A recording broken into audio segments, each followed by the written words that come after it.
来继续来看台中市一个餐厅的头家收到一间银角啊，比10块的寸球较细，详细一个看是旧的1块。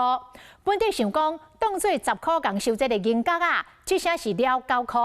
想袂到就网络一个查，这是真罕有的纪念币。这个网络顶甚至有人是卖到将近2万块。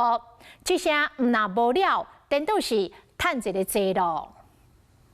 这两个银角向一个看，拢是10块，抑过看一个真其中一个正面是前总统蒋中正这个头像，面顶有写蒋总统8得花旦纪念币，平平一个看，想不到因的是1块。 个10块钱的钱柜那边拿出来嘛，那发觉它有小一点点，然后上面的人头有一点怪怪的，我一开始以为是假币啊，然后后来就把它翻过来一看，就是1元。 是了，这个1块银角是台中一间餐厅的头家，伊讲当时当作有人用1块的，冒充10块，伊只好片仔摸咧当作了9块，想袂到团到朋友一个看，讲这是真罕见的纪念币，伫网络有人卖到1几块。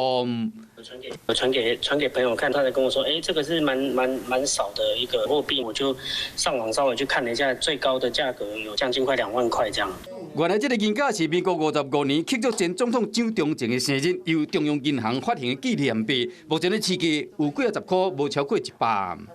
市面上差不多50、60块的行情，路上价钱是比较复杂啦，因为有的是他自己家里的长辈留下来，对他们来讲好像是古董类的那种钱币。邮币社业者讲，像这款大量发行的银角啊，甲伊的金质也是银质限量币比较起来，市面上伊的价销无悬。是讲开店做生意，意外去收到这款罕见的纪念币，这个餐厅的头家嘛决定讲要甲好好啊收藏。 Hello， 我是庄慧琪。想要抢先掌握最及时的新闻资讯吗？赶快订阅、按赞、开启小铃铛，锁定华视新闻 YouTube 频道。